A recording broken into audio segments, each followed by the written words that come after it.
ബംഗ്ലാദേശിൽ അടുത്ത കാലത്ത് നടന്ന അധികാര കൈമാറ്റവും അതുണ്ടാക്കിയ ചലനങ്ങളും നമ്മൾ ഏറെ സംസാരിച്ചു കഴിഞ്ഞതാണ്. ഇപ്പോഴിതാ ബംഗ്ലാദേശിൻ്റെ ഭാഗത്തു നിന്ന് ഇപ്പോഴത്തെ താൽക്കാലിക ഭരണാധികാരിയായ മുഹമ്മദ് യൂനസിൻ്റെ ഭാഗത്തു നിന്നും അതുപോലെ ബംഗ്ലാദേശിൻ്റെ പ്രസിഡന്റിൻ്റെ ഭാഗത്തു നിന്നും രണ്ട് വിവാദ പ്രസ്താവനകൾ വരുന്നു. അത് യഥാർത്ഥത്തിൽ ദക്ഷിണേഷ്യയുടെ ആകമാന സന്തുലിതാവസ്ഥയെ ഒരു പരിധിവരെ ബാധിക്കാൻ സാധ്യതയുള്ളതുകൊണ്ട് ആ വിഷയം നമ്മൾ പരിഗണിക്കുന്നു. എന്താണ് മുഹമ്മദ് യൂനുസ് പറഞ്ഞത്?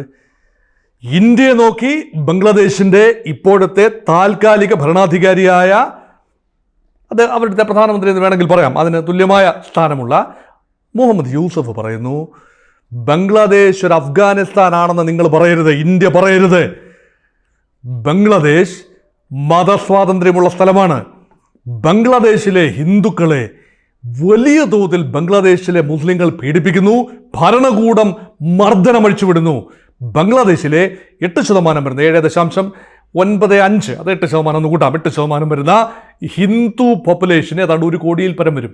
അത്രയും ഹിന്ദു പോപ്പുലേഷനെ ബംഗ്ലാദേശ് സർക്കാരും സംവിധാനങ്ങളും ചേർന്ന് പീഡിപ്പിക്കുന്നു എന്ന ഒരു നറേറ്റീവ് ഇന്ത്യയുടെ ഭാഗത്തു നിന്നുണ്ടെങ്കിൽ അൺഫോർച്ചുനേറ്റ് അങ്ങനെയല്ല.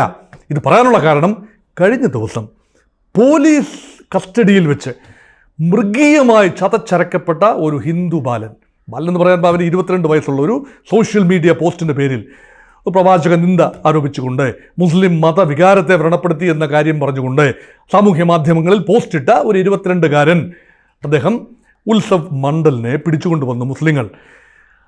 അദ്ദേഹത്തെ പിടിച്ചുകൊണ്ടുവന്ന് പോലീസ് സ്റ്റേഷനിൽ വെച്ച് മർദ്ദിച്ച്, പോലീസുകാരെ നോക്കി നിർത്തി മർദ്ദിച്ച് മൃതപ്രാണനാക്കി. ഇത് ഒറ്റപ്പെട്ട സംഭവമല്ല, വ്യാപകമായി ഹിന്ദുക്കൾക്കെതിരെ വലിയ തോതിലുള്ള മർദ്ദനം. ആകെ 650 പേരാണ്, കണക്കുകൾ അനുസരിച്ച് 650 പേരാണ് കഴിഞ്ഞ മാസം നടന്ന വലിയ പ്രക്ഷോഭത്തിൽ, ഷെയ്ഖ് ഹസീനയ്ക്കെതിരെ നടന്ന വലിയ പ്രക്ഷോഭത്തിൽ മരണമടഞ്ഞത്. അതിൻ്റെ ഒരു ചെറിയ പങ്കെങ്കിലും ഹിന്ദുക്കളാണ്. കാരണം അവാമി ലീഗ് ആണല്ലോ ഷെയ്ഖ് ഹസീനയുടെ പാർട്ടി, അവാമി ലീഗ് ആയിരുന്നല്ലോ ഭരണകക്ഷി. അവാമി ലീഗിൻ്റെ ഒരു ഹിന്ദു പ്രീണന നയം അല്ലെങ്കിൽ അവാമി ലീഗിൻ്റെ പ്രോ ഇന്ത്യ അനുകൂല നിലപാട്, അതിൽ കൂടെ പ്രതിഷേധിച്ചാണല്ലോ അഴിമതിയും സ്വജനപക്ഷപാതവും അക്രമവും അരാജകത്വവും തെരഞ്ഞെടുപ്പ് അട്ടിമറിക്കുന്ന ജനാധിപത്യ വിരുദ്ധതയും എല്ലാം ജനങ്ങളെ വളരെ വലിയ രീതിയിൽ പ്രകോപിപ്പിച്ചുവെങ്കിൽ പോലും ഹിന്ദുക്കൾ പൊതുവെ അവാമി ലീഗ്, അത് ഇന്ത്യയുടെ കൂടെ സൃഷ്ടിയാണ് ബംഗ്ലാദേശ്, അത് അവാമി ലീഗിൻ്റെ നേതാവായിരുന്ന ഷെയ്ഖ് മുജിബുർ റഹ്മാൻ ആണല്ലോ ഇന്ത്യയുടെ കൂടെ സഹായത്തോടുകൂടി, മുക്തി ബാഹിനിയുടെ സഹായത്തോടുകൂടി ബംഗ്ലാദേശിൽ ഒരു പുതിയ ഭരണകൂടം ഉണ്ടാക്കിയത്, പാകിസ്ഥാനിൽ നിന്ന് മോചിപ്പിച്ച്. അതൊക്കെ പഴയ ചരിത്രമാണ്. അതുകൊണ്ട് ഇന്ത്യക്ക് ബംഗ്ലാദേശുമായുള്ള ആ ഒരു ബന്ധത്തിൻ്റെ അടിസ്ഥാനം അവാമി ലീഗാണ്. ആ അവാമി ലീഗിനെ സ്വാഭാവികമായി ഹിന്ദുക്കൾ സഹായിക്കുന്നത് അല്ലെങ്കിൽ ഹിന്ദുക്കൾ അതിൻ്റെ ഭാഗമാകുന്നത് സ്വാഭാവികമാണ്, രാഷ്ട്രീയ പ്രക്രിയയുടെ ഭാഗമാണ്. ആകെയുള്ള ബംഗ്ലാദേശിൻ്റെ ജനസംഖ്യ 16.5 കോടി, 16.5 കോടി ജനങ്ങളിൽ ഒരു 1.25 കോടി ജനങ്ങളാണ് ഇന്ത്യ. അതായത് 8% അടുത്ത് വരുന്ന ഒരു ഇന്ത്യൻ ജനമാണ്. ആ ജനങ്ങളെ സുരക്ഷിതമായി അവരുടെ മനുഷ്യാവകാശം സുരക്ഷിതമാക്കണമെങ്കിൽ ഭാരതത്തിൻ്റെ ഇടപെടൽ വേണം എന്ന രീതിയിലുള്ള മുറവിളി ഇന്ത്യക്കുള്ളിൽ, പ്രത്യേകിച്ച് സംഘപരിവാർ സംഘടനകളുടെ ഉള്ളിലുണ്ട്. വളരെ വ്യാപകമായിട്ടാണ് കഴിഞ്ഞ ഒരു മാസത്തിൽ ഇന്ത്യയുടെ ജനസാമാന്യം, പ്രത്യേകിച്ച് ഇന്ത്യയുടെ ഒരു BJP അല്ലെങ്കിൽ RSS അല്ലെങ്കിൽ പരിവാർ സംഘടനകൾ ഒരു മിഷനായിട്ട് തന്നെ ബംഗ്ലാദേശിലെ സേവ് ഹിന്ദുസ് ഓഫ് ബംഗ്ലാദേശ് എന്ന രീതിയിൽ ഒരു വലിയ ദേശീയ മുറവിളി, അത് ബംഗ്ലാദേശിൻ്റെ ധാക്കയിൽ മുഹമ്മദ് യൂനുസിൻ്റെ കാതുകളിൽ എത്തും, സ്വാഭാവികമാണ്. അത് മാത്രമല്ല ഷെയ്ഖ് ഹസീന ഇപ്പോഴും ഇന്ത്യയിൽ അഭയത്തിലാണ്. അപ്പോൾ മുഹമ്മദ് യൂനുസ് പറയുന്നത്, നിങ്ങൾ ഷെയ്ഖ് ഹസീനയെ ഞങ്ങൾക്ക് വിട്ടുതരണം, ഞങ്ങൾ ആവശ്യപ്പെടുമ്പോൾ എക്സ്ട്രഡിഷൻ, അതാണ് രാഷ്ട്രീയ തടവുകാരെ കൈമാറ്റം ചെയ്യുന്ന അല്ലെങ്കിൽ പിടികിട്ട പുള്ളികളെ അല്ലെങ്കിൽ ഒരു രാജ്യം ബംഗ്ലാദേശ് നോക്കുന്ന ആളുകളെ ഇന്ത്യയിൽ നിന്ന് വിട്ടുകിട്ടുന്ന ഒരു രാജ്യം റിലീസ് ചെയ്യുന്ന പ്രവണതയ്ക്കാണല്ലോ എക്സ്ട്രഡിഷൻ എന്ന് പറയുന്നത്. എക്സ്ട്രഡിറ്റ് ചെയ്യണം, ഇപ്പോൾ അത് ആവശ്യപ്പെട്ടിട്ടില്ല. പക്ഷേ ഇന്ത്യയുമായി നല്ല ബന്ധം പുലർത്താൻ ബംഗ്ലാദേശ് ആഗ്രഹിക്കുന്നു. ചൈനയുമായി ബന്ധമുണ്ട്. മിക്കവാറും ചൈനയുടെ വലിയൊരു കഴുകൻ കണ്ണുകൾ ബംഗ്ലാദേശിൻ്റെ എല്ലാ തുറമുഖങ്ങളിലുമുണ്ട്. ഇന്ത്യയെ വരിഞ്ഞു മുറുക്കുന്ന സ്ട്രിങ് ഓഫ് പേൾസ് പോളിസിയുടെ ഒരു നിർണായക ഘട്ടമാണ്, കണ്ണിയാണ് ബംഗ്ലാദേശിലെ ചിറ്റഗോൺ തുറമുഖം. അവിടെയൊക്കെ താവളം ഉറപ്പിച്ചുകൊണ്ട് ചൈനീസ് വെസൽസിന് ഇന്ത്യൻ സായുധ സേനയ്ക്കെതിരെ, ഇന്ത്യൻ നാവികസേനയ്ക്കെതിരെ വലിയ സമ്മർദ്ദം ഉണ്ടാക്കാൻ സാധിക്കും. അതിനുള്ള വഴി വെച്ചു കൊടുക്കാൻ ഇന്ത്യ തയ്യാറാവുമോ? പ്രത്യേകിച്ച് ശ്രീലങ്കയിലെ ഹമ്പൻതോട്ടയിൽ ചൈനീസ് സാന്നിധ്യം, മാലദ്വീപിലെ തുറമുഖങ്ങളിൽ ചൈനീസ് സാന്നിധ്യം, പാകിസ്ഥാനിലെ ഗദ്ദാർ തുറമുഖത്ത് ചൈനീസ് സാന്നിധ്യം, ഇതെല്ലാം കൊണ്ട് ഇന്ത്യയെ ചുറ്റുപാടും നിന്ന് വരിഞ്ഞു മുറുക്കുന്ന ചൈനീസ് നയം അവിടെ നിൽക്കെ ഇന്ത്യക്ക് ദക്ഷിണേഷ്യയിൽ, സൗത്ത് ഏഷ്യയിൽ ആശ്രയിക്കാവുന്ന ഒരു ചങ്ങാതി പോലും ഇല്ലാതാകുന്നു. നേപ്പാൾ പോലും പൂർണ്ണമായി ഇന്ത്യയുടെ കൈപ്പിടിയിൽ നിൽക്കില്ല.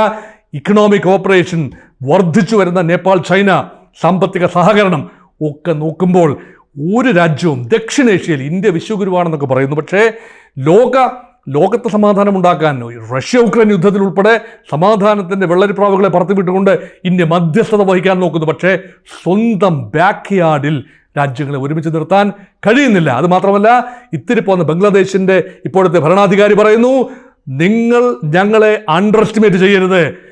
അഫ്ഗാനിസ്ഥാനെ പോലെ ഇസ്ലാമിസ്റ്റുകളുടെ ഒരു താവളമാണ് ബംഗ്ലാദേശ് എന്ന് കരുതരുത്. അതൊരു പക്ഷേ കറക്റ്റാണ്. ബംഗ്ലാദേശിൽ കുറച്ച് പുരോഗമന ചിന്താഗതിയുണ്ട്.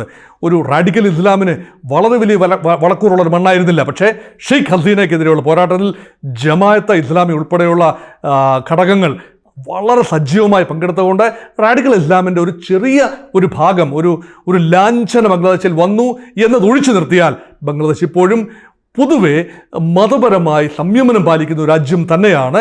അതുകൊണ്ട് തന്നെ ബംഗ്ലാദേശിൻ്റെ ഭരണാധികാരി പറയുന്നു, മുഹമ്മദ് യൂനിസ് പറയുന്നു, ഇപ്പോൾ ഹിന്ദുക്കൾക്കെതിരെ നടക്കുന്നു എന്ന് പറയുന്ന ആക്രമണം വർഗീയ ആക്രമണമല്ല, മതത്തിൻ്റെ പേരുള്ള ആക്രമണമല്ല, അത് രാഷ്ട്രീയ ആക്രമണം മാത്രമാണ്. അതായത് ഷെയ്ഖ് ഹസീനയുടെ അവാമി ലീഗിനെതിരെയുള്ള ആക്രമണങ്ങൾ, അതിൽ ഒരുപക്ഷെ ഹിന്ദുക്കൾ വിട്ടുപോകുന്നുണ്ടാകാം. അതിൽ കവിഞ്ഞൊരു ഹിന്ദു ടാർഗറ്റിംഗ് ഇവിടെ നടക്കുന്നില്ല എന്നാണ് പറയുന്നത്. ഇന്ത്യയെ സംബന്ധിച്ചിടത്തോളം കൺസേൺ ഉണ്ടാക്കുന്ന കാര്യമാണ്. ഇന്ത്യ ഹിന്ദു ഭൂരിപക്ഷ രാജ്യമാണ്. ഇന്ത്യയുടെ ജനസംഖ്യയുടെ 13% മുസ്ലിംസാണ്. എന്നാൽ പാകിസ്ഥാന്റെ ജനസംഖ്യയുടെ 2% താഴെയാണ് ഹിന്ദുക്കൾ.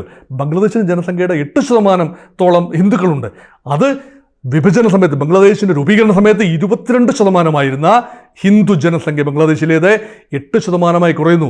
അവിഭക്ത ബംഗാളിൽ 33% മുസ്ലിം പോപ്പുലേഷൻ.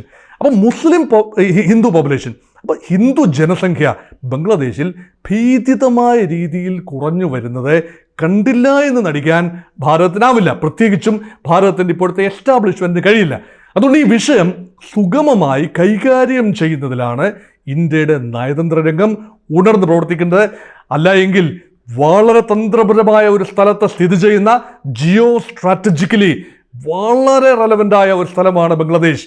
ആ ബംഗ്ലാദേശിനെ കൈവിടാൻ നമുക്കാവില്ല.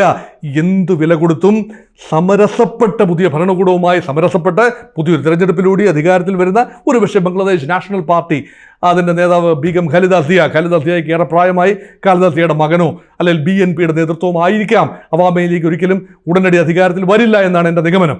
അങ്ങനെ ഇന്ത്യയുമായി അത്ര സൗഹൃദത്തിലല്ലാത്ത ബംഗ്ലാദേശ് നാഷണൽ പാർട്ടിയും ചില ചെറിയ കക്ഷികളും ചേർന്ന് ഒരു ഭരണകൂടം ഉണ്ടാകാൻ സാധ്യതയുണ്ട്. സമരസപ്പെട്ട് നിരപ്പിൻ്റെ അനുഭവത്തിൽ പോയില്ല എങ്കിൽ നഷ്ടം ഇന്ത്യക്ക് കൂടി ആയിരിക്കും എന്നത് നിസ്സംശയം പറയാവുന്ന കാര്യമാണ്. അതുകൊണ്ട് ചെറിയ രാജ്യങ്ങൾ, ദക്ഷിണേഷ്യയിലെ ഇന്ത്യയുടെ വലിയേട്ടൻ മനോഭാവം സ്വാഭാവികമാണെങ്കിൽ പോലും ചെറിയ രാജ്യങ്ങളെ തള്ളിക്കളയാനാവില്ല. മാലദ്വീപിനെ പോലും ചൈനീസ് തൊഴുത്തിൽ കൊണ്ടുകെട്ടാനുള്ള അവസരമുണ്ടായാൽ ഇന്ത്യ ദുഃഖിക്കേണ്ടി വരും. ബേ ഓഫ് ബംഗാൾ ആകട്ടെ, ഇന്ത്യൻ ഓഷ്യൻ ആകട്ടെ, അറബിക്കടലാകട്ടെ, ഇതെല്ലാം തന്നെ ഇന്ത്യക്ക് സുരക്ഷാ ഭീഷണി ഉണ്ടാക്കുന്ന മേഖലകളാണ്. ഈ മേഖലയിലെ ചെറുതും വലുതുമായ രാജ്യങ്ങളെ ബിഫ്രണ്ട് ചെയ്യാതെ നെയ്ബർഹുഡ് ഫസ്റ്റ് എന്ന ഇന്ത്യയുടെ പോളിസി പ്രാവർത്തികമാകില്ല. നമുക്ക് ലുക്ക് ഈസ്റ്റ് ഒക്കെ പറയാം, look east policy, act east policy, കിഴക്കോട്ട് നോക്കൽ നയം എന്നൊക്കെ പറയാം. അത് മാത്രമല്ല, ലോകത്തെ ശക്തികചേരിയുമായിട്ടുള്ള ബലാബലങ്ങളിലൊക്കെ നമുക്ക് വലിയ പങ്കാളിത്തമുണ്ട്. പക്ഷേ സ്വന്തം തട്ടകം, സ്വന്തം ചുറ്റുപാടുകൾ ഫലപ്രദമായി ക്രമീകരിക്കാനായില്ല എങ്കിൽ ഇന്ത്യക്ക് നയതന്ത്രപരമായ വീഴ്ച സംഭവിക്കും.